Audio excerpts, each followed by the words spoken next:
I wouldn't have her heart for anything. Say your prayers, Miss Eyre, when you are by yourself, for if you don't repent, something bad might be permitted to come down the chimney and fetch you away. Of all my many murders, committed for love and for better reasons, the first was the most important. Already this project proves more difficult than I had ever imagined. Autobiographies depend upon truth, but I have been lying for such a very long, lonesome time. "Jane, will you be my friend again?" Edwin Barbary had asked. My cousin's lips were gnawed red, his skin gleaming with exertion and desire. When his fleshy mouth next moved, the merest croak emerged. He breathed precisely 5 more times, the fat folds of his belly shuddering against his torn waistcoat, and then he stilled like a depleted clockwork toy. More of my homicides anon. The astute among you will desire to know why a dyed-in-the-wool villainess takes up pen and foolscap in the first place. I have been reading over and over again the most riveting book titled Jane Eyre, and the work inspires me to imitative acts. My new printing features a daring introduction by the author, railing against the first edition's critics.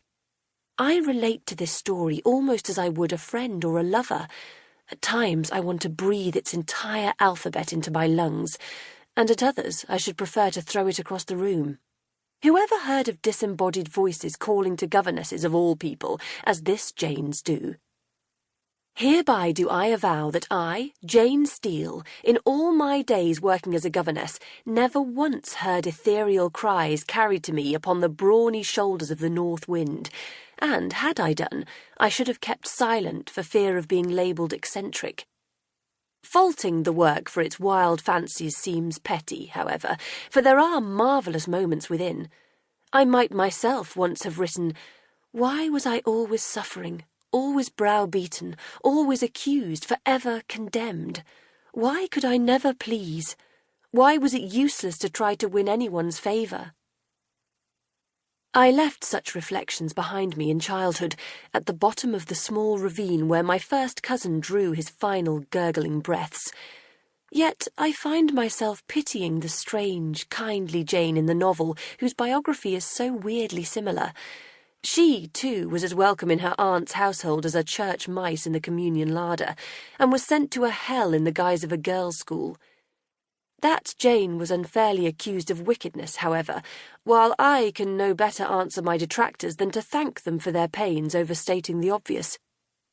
It was the boarding school that taught me to act as a wolf in girls' clothing should, skulking, a greyer shadow within a grey landscape. It was London which formed me into a pale, wide-eyed creature with an errant laugh, a lust for life and for dirty vocabulary, and a knife in her pocket. It was Charles who changed everything when I fell in love with him under the burdens of a false identity and a blighted conscience. The beginning of a memoir could be made in any of those places, but without my dear cousin Edwin Barbary, none of the rest would have happened at all. So I hereby commence my account with the unembellished truth. Reader, I murdered him.